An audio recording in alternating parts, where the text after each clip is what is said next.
Bem, querido, graça e a paz para todos. É uma alegria poder estar aqui junto com vocês. Eu agradeço também pela oportunidade, do pastor Maurílio de estar convidando para poder estar trazendo uma mensagem, nesse dia tão especial para a igreja. E também agradecer aos irmãos também, Que Deus possa continuar trabalhando, continuar ministrando o coração de cada um de vocês, que Ele possa fazer literalmente a obra do Senhor aqui nesse lugar, Eu queria convidar você a abrir, irmãos, a sua Bíblia. Nesse momento, vamos abrir em 1 de Coríntios, capítulo de número 1, do versículo 10 ao versículo de número 17. Nós vamos estar lendo, Como tem proposto o tema, desse aniversário, que fala a comunhão que edifica e unidade que testemunha. Eu queria estar trazendo, obviamente, dentro desse contexto da primeira carta de Coríntios, nós vamos observar que o apóstolo Paulo, literalmente, ele dá a importância, essas duas palavras aqui que está sendo mencionada, a questão da comunhão e a questão da unidade. E nós sabemos que dentro da igreja de 1 Coríntios, lá em Coríntios, era uma igreja que nós vamos observar que ela era muito problemática, uma igreja que tinha vários tipos de problemas que o apóstolo Paulo foi conduzindo, tratando, trabalhando, acima de tudo, usando a própria palavra do Senhor para poder combater todos esses problemas que ali estavam acometendo aquela comunidade. E nós sabemos, obviamente, que desde o capítulo 1 até o capítulo de número 4, Paulo ele vai trabalhar essa temática que fala acerca das divisões que haviam dentro da igreja. E nós sabemos que uma igreja dividida é uma igreja que, infelizmente, ela não tem como desenvolver essas duas coisas que estão sendo propostas aqui nesse aniversário, que é a respeito da comunhão, da unidade. Uma igreja que é dividida, automaticamente ela não está unida.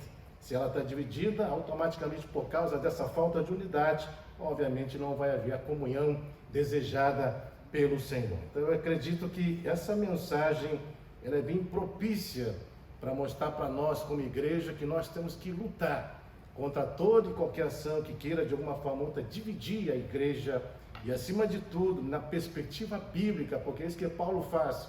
Ele mostra nas escrituras que igrejas que se dividem não é uma igreja que realmente Deus deseja, porque a própria palavra combate essa ação de divisão. Por isso que no Salmo de número 133, ali deixa bem claro que Deus ele só ordena a bênção onde há unidade, onde há a comunhão. Ali esse é o princípio estabelecido pelo Senhor, e Paulo ele vai trabalhar isso de uma forma bem precisa nesse sentido. Obviamente que não tem como nós trabalharmos, obviamente, todo esse texto aqui proposto, porque vai desde o capítulo 1 até o 4, mas nós queremos dar uma pincelada em cima desses versículos que nós vamos estar estudando hoje, do versículo 10 até o 17, para tratarmos acerca disso, e nós vamos observar como que o apóstolo Paulo tratou essa questão das divisões na igreja de Coríntios. Então, eu convido a você a abrir a sua Bíblia. Vamos abrir lá em 1 Coríntios, capítulo 1, a partir do versículo 10 até o versículo de número 17, nós vamos estar lendo. Fala assim, irmãos, acompanhem comigo, Rogo-vos, irmãos, pelo nome do nosso Senhor Jesus Cristo, que faleis todas a mesma coisa e que não haja entre vós divisões. Antes sejais inteiramente unidos na mesma disposição mental e no mesmo parecer. Pois a vosso respeito, meus irmãos, fui informado pelos da casa de Cloé, de que há contenda entre vós. Refiro-me ao fato de cada um de vós dizer: eu sou de Paulo, de Apolo, eu de Pedro e eu de Cristo. Acaso Cristo está dividido? Foi Paulo crucificado em favor de vós, ou foste porventura batizados em nome de Paulo? Dou graças a Deus, porque a nenhum de vós batizei, exceto Crispo e Gaio, para que ninguém diga que foste batizado em meu nome. Batizei também a casa de Estéfanas. Além desses, não me lembro se batizei algum outro, porque não me enviou Cristo para batizar, mas para pregar o Evangelho, não com sabedoria de palavras, para que se não anule a cruz de Cristo. Vamos orar, queridos. Deus, em nome de Jesus, nós queremos levantar para esse clamor nesse momento, pedindo ao Senhor, para que o Senhor realmente possa estar ministrando essa palavra ao nosso coração. Que o teu Santo Espírito, Pai, possa nos dar entendimento, compreensão dessas verdades. E que, acima de tudo, nós como igreja possamos lutar contra toda e qualquer ação que queira trazer divisão na igreja, para que nós possamos preservar, Senhor, a unidade e a comunhão do corpo de Cristo. Por isso, ministra sobre as nossas vidas, opera com teu poder, com a tua graça, para a honra e glória do teu santo nome, que eu clamo e peço a ti, em nome de Jesus Cristo. Amém. Muito bem, só trazendo então um histórico dessa igreja, que é muito importante nós trazermos o contexto disso. Eu queria estar trazendo então aqui algumas informações que são importantes para a nossa compreensão. Veja, 1 Coríntios provavelmente tem mais conselhos práticos para os crentes do nosso tempo do que qualquer outro livro da Bíblia. Estudar essa carta é fazer um diagnóstico da igreja contemporânea, é ver suas entranhas, o seu interior, é colocar um grande espelho diante de nós mesmos. O apóstolo Paulo foi o plantador dessa igreja no final de sua segunda viagem missionária. Ele passou basicamente 1 ano e 6 meses pregando a palavra de Deus naquela grande cidade, como é relatado em Atos 18, do versículo 8 até 11. E nesse tempo, ele gerou esses crentes em Cristo. Depois Paulo, ele vai então para a cidade de Éfeso, e lá na Ásia Menor, e de lá mandou essa carta para a igreja de Coríntios, no ano de 55, da era cristã. A problemática que a igreja literalmente estava vivendo, chegou ao conhecimento de Paulo em Éfeso, por intermédio de uma irmã da igreja de Coríntios, chamada Cloe, como fala em 1 Coríntios 1:11, e também por um grupo de cooperadores e obreiros da igreja, chamados Estefanas, Fortunato e Acaico, como fala em 1 Coríntios 16, de 15 a 18, que enviaram, enviaram uma série de perguntas para que o apóstolo Paulo pudesse responder. E obviamente, irmãos, que nós não temos essas perguntas. Nós não sabemos, realmente quais foram as perguntas que esses irmãos enviaram para o apóstolo Paulo. Mas nós podemos, fazer uma análise acerca daquilo que está escrito na carta e os pontos que Paulo foi tratando ali, para entender que essas perguntas foram feitas ao apóstolo Paulo, mediante aquilo que ele trata na própria carta. Então veja, nós vamos observar então que na igreja de Coríntios, nós vamos ver problemas de divisão, composta por 4 grupos, grupo de Paulo, de Apolo, de Pedro e de Cristo, que ele vai tratar desde o capítulo 1 até o capítulo 4. Nós vamos ver problema de disciplina, no caso de um incesto que ocorreu dentro da igreja, onde até o apóstolo Paulo fala que se fosse lá fora no mundo, isso não seria aceito, e como que a igreja estava aceitando aquela situação, no capítulo 5.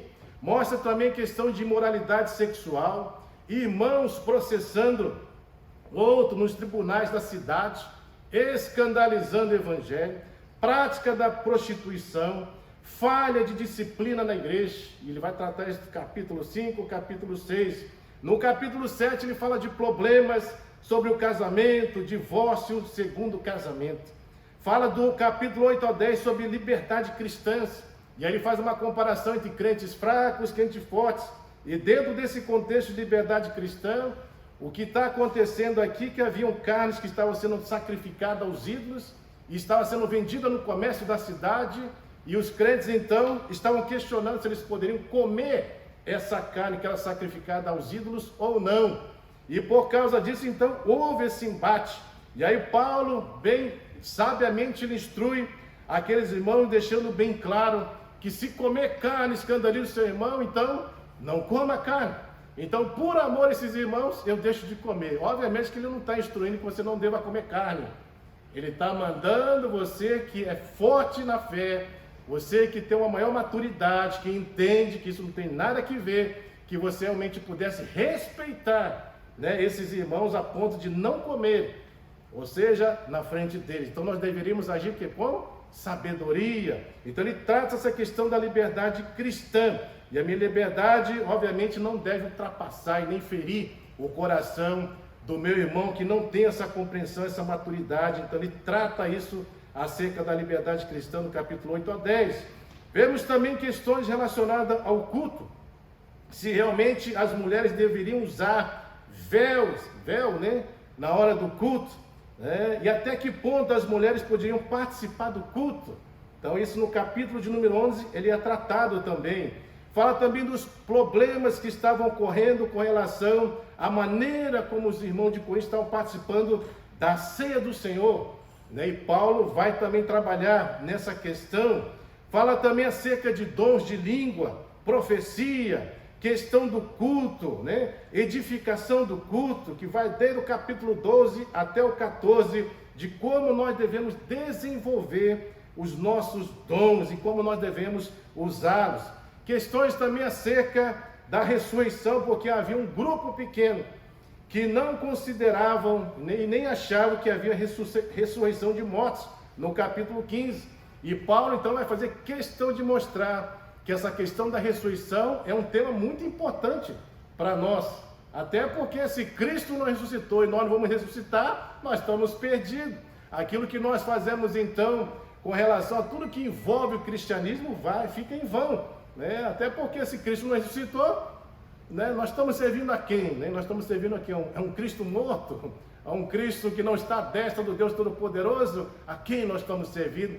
Então essa doutrina é um ponto importante, né, porque isso realmente afeta diretamente a questão da nossa fé. E aí nós vemos então que o objetivo de Paulo com esta carta é restaurar a unidade da igreja, responder às questões práticas que os irmãos tinham mandado na carta que ele tinha recebido e corrigir as irregularidades em termos de doutrina e prática da igreja.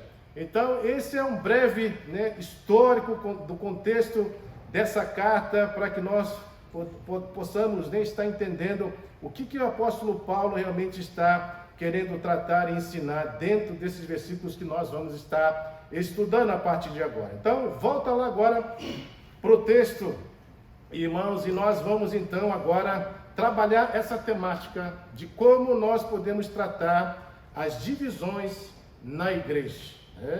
Veja, versículo de número 10, volte aí para o texto. Nós vamos ver aqui algo importante, que Paulo começa falando assim: rogo-vos, irmãos. Olha que interessante. Se a gente fosse fazer uma análise dessa igreja, talvez muitos de nós, ao analisarmos tudo que está acontecendo, a gente vai falar assim: isso aí não é igreja. Não tem como ser igreja. Olha o que esses irmãos estão fazendo. Para começar, talvez esses irmãos nem sejam irmãos de fato. Pela forma como eles estão atuando, pela maneira como eles estão vivenciando essa vida cristã dentro de uma comunidade cristã. Mas o interessante aqui é que Paulo, ele chama atenção quando ele fala: rogo-vos, irmãos. Ele quer chamar a atenção desses irmãos para algo que é importante, que ele vai estar ministrando a partir de agora. E lembre-se que quando ele fala rogo-vos, irmãos, na perspectiva de Paulo, mesmo que essa igreja estivesse vivenciando todas essas problemáticas, isso para mostrar que não existe igreja perfeita, toda igreja tem problema, toda igreja precisa de uma ação de restauração, reconciliação, né? Então nós não podemos ficar imaginando que igreja é um lugar onde não tem problema, onde não tem erro. É aquela mentalidade equivocada das pessoas que estão lá fora. Achar que porque você é cristão você não vai cometer erros, não vai cometer falhas. Isso não é verdade, né? Porque nós ainda temos uma natureza, infelizmente, pecaminosa, e por termos essa natureza, infelizmente, em algum momento ou outro, nós vamos errar, nós vamos falhar, e nós precisamos ser consertados pela própria ação da palavra de Deus, porque é exatamente isso que o apóstolo Paulo faz. Então, isso é bem interessante, porque Paulo sempre olha para essa comunidade, deixando bem claro que, na perspectiva dele, mesmo aquela comunidade fazendo tudo aquilo, ele olhava para eles como que? Irmãos. Isso é interessante, irmãos, porque nós percebemos aqui a ação do apóstolo Paulo para mostrar para essa igreja de quem de fato eles eram, né? Se eles falam que eles eram irmãos, isso é sinal de então que eles têm um pai, E esse pai é quem? É Deus. Eles fazem parte de um reino. Eles são servos de quem? Desse Senhor. E eles estão querendo chamar a atenção desses irmãos, mostrando que a atitude, o comportamento deles era inadequado. Era totalmente contrário àquilo que Deus realmente sempre havia proposto e sempre propõe dentro da sua própria palavra. E eles deviam então refletir. A ideia é chamar a atenção deles e mostrar que o comportamento, a atitude, aquilo que eles estavam fazendo não condizia com aquilo que realmente desejaria para a vida deles. Por isso então, o apóstolo Paulo trata eles dessa maneira. E é interessante então que nós vamos ver aqui o apóstolo Paulo fazendo o quê? Um apelo pela unidade. E vamos ver aqui ele fazendo aqui pedidos a esses irmãos. No caso são 3. Veja aí que fala aí, ele fala: rogo-vos, irmãos, pelo nome do Senhor Jesus Cristo, que faleis todos o que? A mesma coisa, né? Isso é bem interessante, né? Porque quando ele fala, peço que todos estejam de acordo, que falem a mesma coisa, nós vemos que o problema aqui não é haver discordância, né? Porque quando dá esse entendimento de que você precisa falar a mesma coisa, que às vezes você tem que concordar com tudo. Você não pode divergir. Mas a ideia não é essa, irmãos. O ponto aqui é, você pode até haver divergência, discordar do seu irmão, mas essa divergência, essa discordância não pode levar você a se dividir com o seu irmão. Não pode provocar quebra de relacionamento, de comunhão, de unidade. É isso que ele está querendo tratar aqui. Porque vocês, por causa dessas discordâncias, porque tem grupo de Paulo, de Pedro, de Apolo, de Cristo, vocês estão se dividindo. Essa discordância entre vocês, né, entre querer achar quem é o melhor pregador, quem tem a melhor retórica, oratória, estão dividindo vocês. Ter discordância não é um problema, mas se essa discordância está provocando divisão, aí é um problema. E Paulo então chama a atenção deles, deixando bem claro que divergência pode haver, mas essa divergência não pode nos levar a se dividir como o corpo de Cristo. Até porque, irmãos, quando nós vamos olhar, e Paulo traz essa figura de forma bem precisa, né? Quando ele fala acerca dos dons espirituais, onde ele trata a igreja como um corpo, e dentro desse corpo ele fala que nós somos membros interligados. Um depende do outro, cada pessoa dentro do corpo de Cristo tem a sua importância, né? Tem as suas responsabilidades, tem o dom que Deus delegou a cada um de vocês, você tem um chamado específico. Por isso que o Espírito Santo dá o dom a cada um de forma que individual, conforme lhe apraz. É o próprio Deus que coloca você no corpo. E a gente vê então que, tratando de corpo, nós vemos que de fato o corpo, para andar bem, ele precisa estar o quê? Unido. Os membros precisam estar o quê? Interligados. Precisa haver comunhão. Porque caso contrário, como que o corpo vai funcionar dividido? Como que o corpo desenvolve tendo barreira uns com os outros? Como que nós vamos poder praticar essas duas coisas, a comunhão e unidade, se existem barreiras, grupos dentro da própria igreja? Você já imaginou isso? Imaginou? Grupinho aqui, grupinho ali, grupinho para cá. Deus não nos chamou para vivermos em grupinhos, irmãos. Eu sei que nós temos preferências, isso é fato, né? Mas isso não pode nos levar a se dividir nesse ponto, a tal maneira que haja uma ruptura e haja realmente, né, a divisão dentro da igreja. Então Paulo, ele trabalha isso, ele mostra claramente nesse ponto, trabalhando sobre unidade. Olha, vocês podem divergir, mas essa divergência não pode levar vocês a uma divisão literal. Outra coisa que nós vemos aqui, irmãos, no próprio texto, veja, ele fala assim, que não haja divisão entre vocês, né? Essa palavra aqui vem do grego, divisão, chamado cisma, que quer dizer rasgaduras de um vestido velho. O problema aqui, ele estava se agravando de uma tal forma que começou através de discussão, de preferência, de quem que é o que prega mais, quem tem a melhor retórica, qual é o pregador melhor, fazendo essas comparações, e toda essa ação começou a trazer esse problema de divisão na igreja, quebrar as relações, de uma tal forma que, se não houvesse uma intervenção, sabe o que ia acontecer? Ia romper a igreja. ia destruir a igreja. E nós não fomos chamados para destruir a igreja, irmãos. Lembre-se, quem quer provocar a divisão da igreja, destruir a igreja, é Satanás. E o próprio Jesus mesmo, ele traz ensinamento falando que reino dividido não subsistirá. Isso quer dizer que Satanás muitas vezes trabalha para semear contenda, intriga, briga, confusão, quebrar as relações. Para quê? Para destruir a igreja. E nós temos que ter discernimento acerca das coisas que acontecem dentro da igreja, de não promover ações assim. Porque se você compartilha e pactua com essa ação, você obviamente não está sendo instrumento de Deus para a edificação do corpo. Mas muitas vezes nós podemos ser até instrumento do maligno para destruir. Então nós temos que tomar cuidado. Terceira coisa que ele fala assim, que vocês sejam unidos no modo de pensar e no mesmo propósito. Olha que interessante, irmãos, isso que ele está falando. Paulo está falando acerca do quê? Da unidade. Ou seja, nós podemos discordar em uma série de coisas, mas ainda estamos juntos. Ele faz o apelo, irmãos, de maneira mais dramática possível.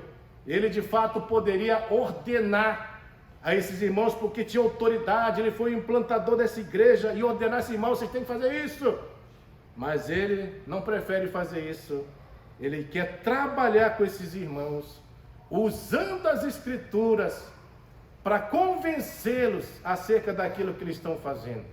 Então a ação do apóstolo Paulo é convencê-los, por meio das escrituras, mostrar para eles de que aquilo que eles estavam fazendo estava o quê? Errado. E isso traz um peso grande, irmãos. Porque quando você confronta um pecador pela palavra, não é o que você está falando, o que você acha, o que você pensa. Não é o teu conhecimento, a tua sabedoria, mas é a palavra de Deus. Então isso traz um peso grande. Porque é Deus que está falando isso. Não é um homem qualquer, é Deus. A palavra de Deus instrui. E é por isso que ele fala em nome do Senhor Jesus Cristo, para mostrar o que é a gravidade do assunto e a seriedade de que ele está dizendo. Então nós vemos aqui o apóstolo Paulo traz Cristo como testemunha daquilo que ele vai dizer. Então veja, nós não podemos sacrificar a verdade por causa da unidade. Até porque só existe verdadeira unidade quando firmado na verdade. Não tem outra maneira. Então a unidade só vai ser promovida através da verdade. Só ela pode promover isso, é exatamente isso que Paulo está fazendo. Confrontando a ação dos pecadores através da ministração da palavra de Deus. Esse é o meio que ele estabelece para corrigir o problema. Ele não está falando de experiência pessoal. Ele não está falando do que ele acha que é, certo ou errado. Mas ele está usando a própria palavra para confrontar. E é assim que Deus faz mesmo. Deus nos confronta só pela palavra. E é dessa forma que ele entende que esses irmãos precisavam olhar para essa verdade.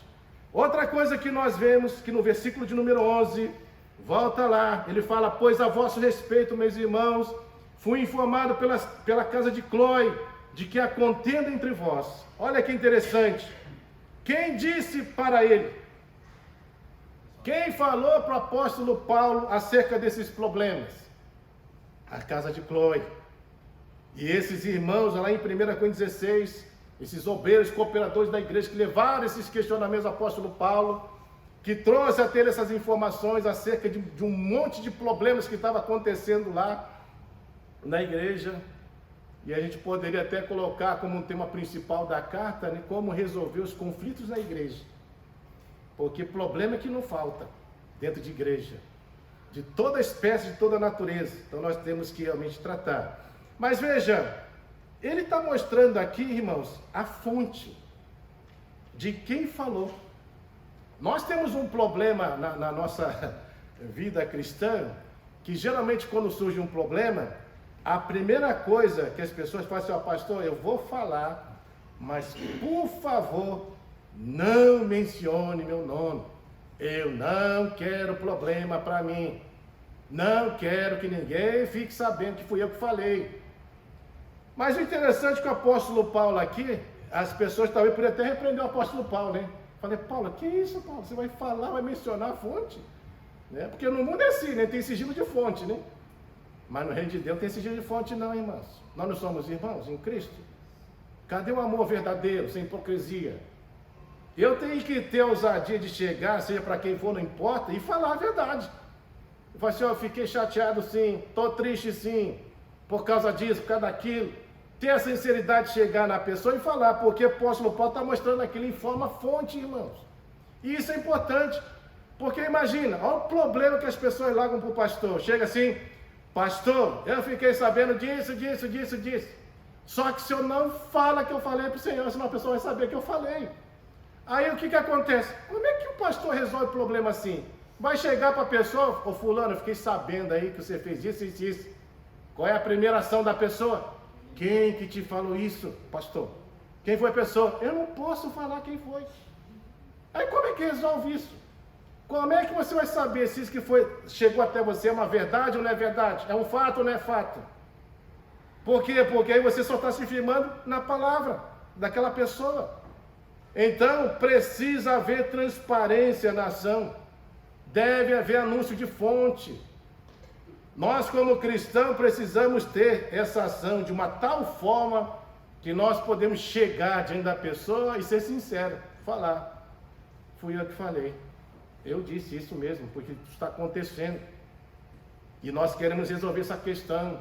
Chama lá, pastor, chama o fulano Beltrano. Pode falar? Pode. Eu estou falando, porque foi um fato. E eu não quero me esconder no problema.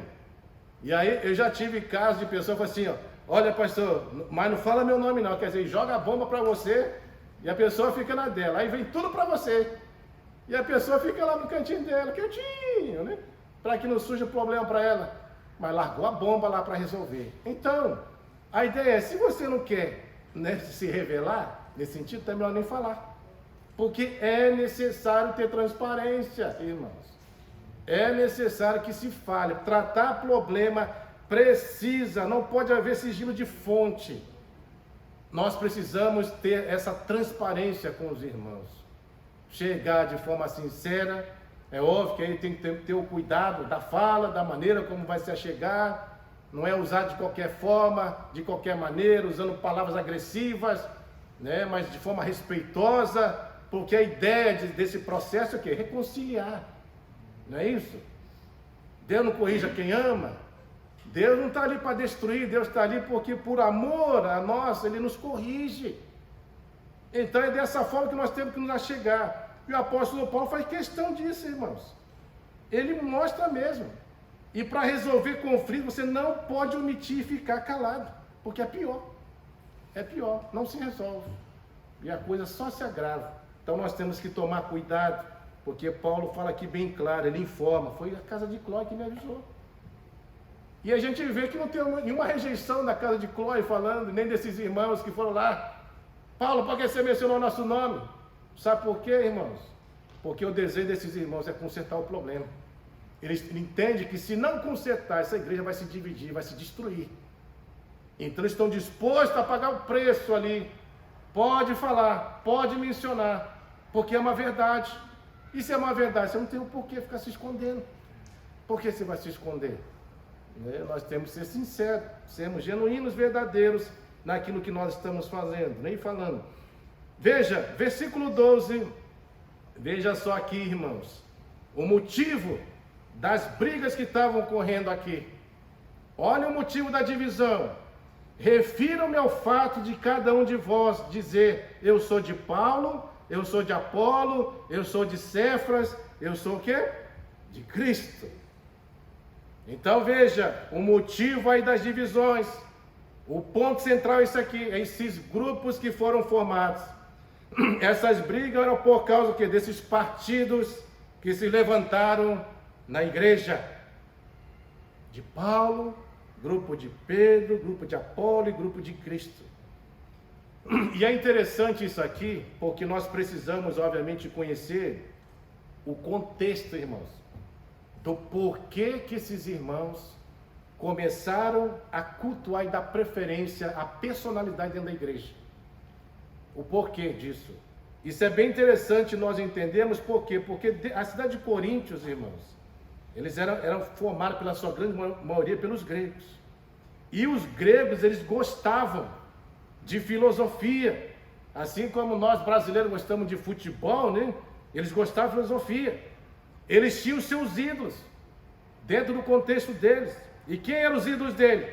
Aqueles que tinham a arte de retórica, aqueles que tinham a arte, né, de poder questionar, de lógica, de raciocínio, de persuasão, aqueles que tinham habilidade na sua fala, né, a ponto de haver grupos aqui, filósofos, sofistas, que eles, através da palavra, eles poderiam levar um grupo chorar por aquilo que estava falando, tamanho domínio das palavras, da forma como eles manipulavam, ou também fazer um grupo rir, e eles ganhavam dinheiro com isso.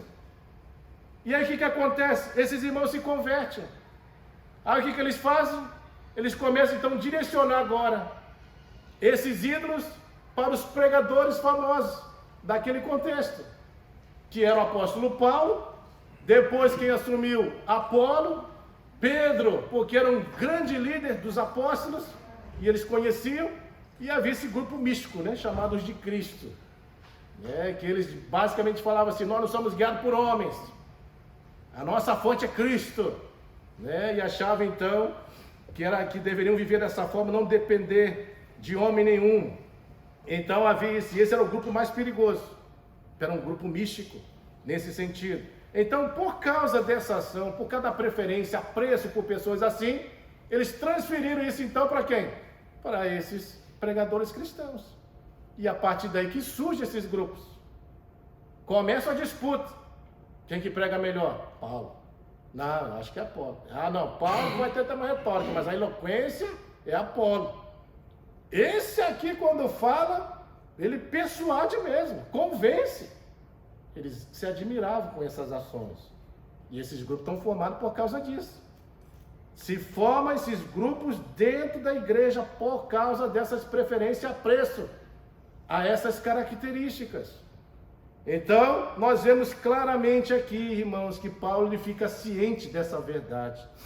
E ele mostra claramente que os grupos, infelizmente, surgiram por causa disso, né? Agora, veja, a partir do versículo 13, nós vamos ver que aqueles partidos, eles ameaçavam 3 importantes áreas da igreja, né? Primeiro, a questão da unidade. Veja só o que ele fala aqui, no versículo 13. Acaso Cristo está dividido? É a unidade da igreja. A pergunta é: Cristo por acaso está dividido, irmãos? Por acaso Cristo se dividiu? Sim ou não? Obviamente que não, né? Mas eles estavam ali. Por quê? Porque eles queriam de alguma forma ou outra trazer esse culto à personalidade. Esse culto à personalidade estava trazendo essas divisões. E aí então Paulo faz questão: Cristo está dividido por acaso? Não. Cristo é um só, irmãos. Ele é um só. E ele mesmo trabalha essa perspectiva de que ele e o Pai são um. Eles não se dividem. Eles estão unidos. Eles têm comunhão. Eles têm unidade. E, portanto, então, a igreja também precisava ter essa mentalidade. Não pode se dividir. Deus não nos chamou para se dividir. Deus nos chamou para estarmos unidos, sermos um em Cristo. É isso que ele está mostrando aqui. Segunda coisa que nós vemos de ameaça, veja aí, o significado da crucificação de Cristo. E aí Paulo vai falar assim, acaso Cristo está dividido? Aí ele fala: foi Paulo crucificado em favor de vós? Então, o que ele está falando aqui? Olha para o significado da crucificação de Cristo. Por acaso fui eu que morri por vocês na cruz? Foi? Fui eu que fui lá pregado?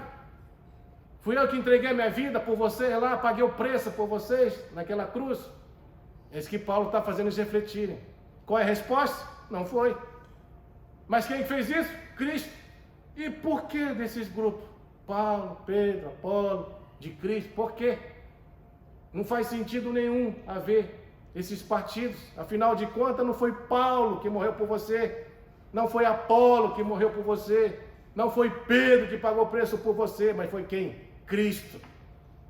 Então ele deixa bem claro que foi Cristo que pagou o preço. E se ele pagou o preço, por que então vocês estão tendo esse culto à personalidade? Por que vocês estão se dividindo por causa desses grupos? Cristo é um só. Ele não se divide. Paulo, por acaso, foi ele que morreu por você? Foi uma cruz também? Não. Então por que vocês estão formando grupos de Paulo? Paulo, ele traz essa percepção para aqueles irmãos e irmãs, para que eles possam refletir. Não fui eu que morri por vocês. Não fui eu que dei a minha vida por vocês. Não sou eu que salvo vocês. Não sou eu que sou o caminho para Deus. É Jesus Cristo e mais ninguém. Então essa perspectiva que ele queria que esses irmãos tivessem e voltassem para a prática correta. E aí a gente vê literalmente aqui, irmãos, que nós entendemos que todos nós somos de quem? De Cristo. Mas nós entendemos também que nós somos abençoados por meio de líderes. Aí não é o problema. Você reconhecer que você é abençoado por meio de líderes, que Deus coloca na igreja para ministrar o nosso coração, esse não é o problema. Agora, tornar esses líderes um ídolo, aí vira um problema. Então é isso que ele quer combater. E aí na sequência ele fala do 13. Ou foste porventura batizado em nome de Paulo? Então veja aqui, irmãos, Paulo está falando, parem, né, de ficar falando, eu sou de fulano, eu sou de ciclano, né? Vocês pertencem a Cristo. Eu e vocês somos discípulos de Cristo. Só existe um Senhor, um Salvador, um Mestre, que é quem? Jesus Cristo. É nele que nós somos batizados, né? E a gente percebe claramente que Paulo ele fica muito preocupado com essa ação do batismo. E veja só a conduta dele a partir do versículo 14 até o 16. Presta bem atenção que ele vai falar aqui. Ele fala assim, irmãos: dou graças a Deus porque a nenhum de vós batizei, exceto Crispo e Gaio, para que ninguém diga que foste batizado em meu nome. Batizei também a casa de Estefanas. Além deste, não me lembro se batizei algum outro. É interessante isso aqui, né? Porque o que Paulo está fazendo? Ele está combatendo o culto à personalidade. Aí a pergunta é, você já viu algum pastor ficar feliz de não batizar ninguém? Já viu, irmãos? Acho que não, né? Porque acho que a alegria do pastor é que está batizando pessoas, não é isso? Quanto mais o pastor batiza, mais feliz ele fica. Mas aqui Paulo faz questão de não querer batizar. Mas tem um motivo porque Paulo está fazendo isso. É para que aqueles irmãos não se apeguem à pessoa dele. Não se apeguem. Não fiquem falando, foi Paulo que me batizou. Eu sou de Paulo, foi ele que fez isso por mim. Ele quer tirar esse culto à personalidade dele. Ele quer tirar isso, por isso que ele combate essa ação. Combate. Por isso que ele não fica feliz de batizar esses irmãos, por quê? Porque ele sabe que isso pode levar esses irmãos a querer cultuar a ele, prestar culto a ele. Esse é o problema. Por quê? Porque eles já são apegados a pessoas, né, que eles admiram, que tem essa retórica, oratória, eloquência, que sabe usar as palavras, que tem conhecimento. Eles admiravam. Imagina aí, Paulo agora batizando. Quantas pessoas deveriam falar? Quem te batizou? Foi Paulo. É o culto, a pessoa, a personalidade. Paulo então combate essa ação, mostrando que ele não queria batizar por causa disso, para que as pessoas não ficassem apegadas a ele. E ele vai usar aqui então 2 argumentos, irmãos, para combater isso. O primeiro, nós vamos ver, é que nós temos que conhecer como funciona a personalidade humana. Nós sabemos que os homens buscam referência, ídolos, pessoas em que eles se espelham. O ser humano é assim. E nós devemos lutar, obviamente, que para não continuar isso em nossos relacionamentos. É isso que Paulo está fazendo. Paulo sabe, ele conhece a personalidade humana, principalmente dentro desse contexto. Ele sabe que as pessoas sempre estavam buscando uma referência, um ídolo, uma personalidade. É o que Paulo faz? Ele combate. Ele não quer que esses irmãos desenvolvam isso com relação a ele. Então ele destrói toda a possibilidade daqueles irmãos levantar ele como essa personalidade. Ele não quer isso. Por isso que ele fala que ele não quer batizar ninguém. Nesse sentido, para que as pessoas não se apeguem à pessoa dele. Aí o segundo argumento, irmãos.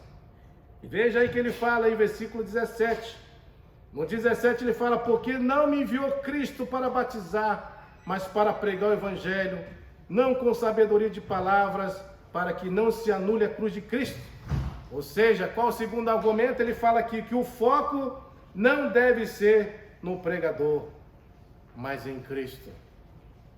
É isso que ele está mostrando aqui. O nosso foco não pode ser na personalidade, na pessoa, né? E infelizmente, irmãos, nós sabemos que quando você vai olhar hoje a maioria das igrejas, você vai ver que muitas das igrejas, o culto gira em torno de personalidades. Pode ver. Tem muita gente que vai em certas igrejas por causa de personalidades. Não é isso? Por causa daquele pregador, daquele fulano, daquele ciclano, né? Daquele ministério. O foco está voltado a personalidades. Por quê? Porque o homem busca isso. O homem busca essas referências. Tem esses ídolos. E Paulo está deixando bem claro que quando você faz isso, você põe um foco no homem e tira o foco de Deus. E a perspectiva de Paulo é exatamente o contrário. Que o foco não deve ser no homem, mas em Cristo. É isso que ele quer mostrar. Por isso que ele faz questão de anunciar quem? Cristo. Quem deve ser visto? Cristo. Quem tem que ser conhecido? Cristo. Quem as pessoas devem se apegar? Cristo. Porque esse é um fato, irmão. Só ele pode fazer algo por mim e por você. Quem somos nós para poder fazer algo nesse sentido? Nós somos apenas um instrumento. Quem faz é Deus. Então aqui você ter esse conhecimento é exatamente isso que o apóstolo Paulo mostra, deixando bem claro para essa igreja, que essa igreja ela não tivesse essa percepção, ela continuar fazendo essas mesmas coisas. E isso é continuar provocando divisão na igreja. E se isso não fosse tratado de trazer ruptura total na igreja. Então nós percebemos assim claramente que o apóstolo Paulo está preocupado com a unidade e comunhão dessa igreja. E é óbvio, ele era o fundador da igreja. E eu sei assim que para ele devia ser algo bem triste de ver a igreja naquela situação, naquele problema. E ele faz questão de ajudar para mostrar para esses irmãos que havia uma maneira certa de agir com relação a esse problema. Por isso que ele vai gastar 4 capítulos daqui dessa carta, de 1 até o 4, para tratar só esse problema. E ele vai trazer vários argumentos para mostrar para esses irmãos que o que eles estão fazendo é incoerente, está errado. E que eles precisam o quê? Se voltar para a palavra de Deus e para aquilo que realmente Deus deseja, né? Então, nós vemos aqui, irmãos, que o apóstolo Paulo, ele de fato, ele tem um objetivo, uma meta aqui, exatamente fazer com que essa igreja volte a ter uma verdadeira unidade e comunhão como irmãos em Cristo. Para que eles realmente pudessem entender que Deus não nos chamou para viver dessa forma, dessa maneira, mas Ele quer que a igreja se comporte da forma como Deus quer. E se a gente não tratar esses problemas aqui, irmãos, isso aqui destrói a igreja. Destrói. Divisão destrói a igreja. E nós precisamos combater toda e qualquer ação que queira dividir a igreja. Nós não podemos compactuar com ações assim. Nós temos que lutar contra essas ações e pedir a Deus graça e sabedoria para poder tratar todas essas questões que envolvem esse problema. E aí eu finalizo trazendo algumas lições que nós podemos tirar dessas passagens. Primeiro, que nós devemos ter o quê? Transparência para resolver conflitos. Quer resolver problema? Seja transparente. Não fica ocultando. Revele-se. Mostra quem que você de fato é. Se é você que está trazendo problema, põe a cara. Seja transparente nesse sentido para resolver os problemas. Segundo, devemos ter cuidado para não prestarmos culto à personalidade. Então lembre-se sempre, você não vai para a igreja por causa de fulano, beltrano, ciclano, por causa de placa, por causa de nome de pessoas, por causa de instituição. Nós estamos ali por causa de Cristo. Por isso que o centro do culto tem que ser o quê? Cristo, mais ninguém, mais nada. Se tem alguém que tem que ser adorado, glorificado, exaltado, honrado, é Cristo. Não são pessoas, irmãos, não são placas, não são instituições, mas é o próprio Cristo. E terceiro, Cristo deve ser o foco de tudo aquilo que nós fazemos na igreja. Ele deve ser o foco, irmãos. Não são ministérios, não são pessoas, mas Ele deve ser o foco de tudo aquilo que nós fazemos. E mais nada. Se nós estivermos centrados na pessoa de Cristo, se aquilo que nós vamos fazer na igreja estiver focado nele, pode ter certeza que todas essas coisas aqui podem ser superadas, porque o seu foco está nele, não está em pessoas, né? E óbvio que se você ficar olhando muito para a pessoa, você vai se frustrar, você vai desanimar, você vai se entristecer, porque todos em algum momento podem falhar, inclusive você mesmo, eu mesmo posso falhar em algum momento. Essa aqui é ação de via dupla. Não pense que é só pessoas que decepcionam você, não, você também decepciona pessoas. E nós precisamos aprender com tudo isso, por isso que nós temos que focar naquele que de fato pode realmente nos ajudar a vivermos uma vida que agrada realmente a Ele.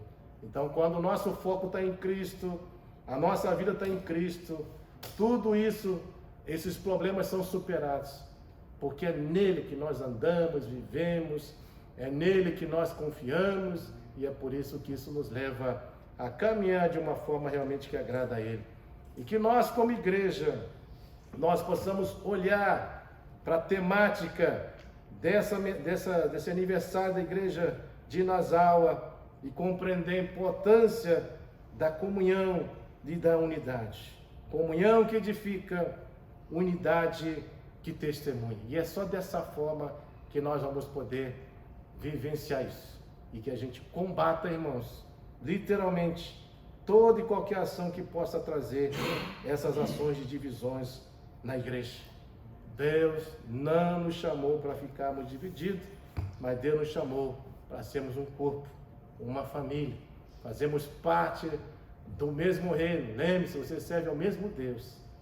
Nós vamos estar no mesmo céu, vamos estar com os nossos irmãos, e desde aqui nós temos que aprender a conviver um com os outros. Afinal de contas, todos nós vamos estar lá. Até aqueles que talvez você não goste, vai estar lá. Então você vai ter que aprender a conviver. E já começa desde aqui, a gente conviver dessa forma. E que Deus possa nos ajudar a realmente vivenciarmos e praticarmos tudo isso. Amém? Feche os teus olhos, inclina a sua cabeça e oremos ao Senhor.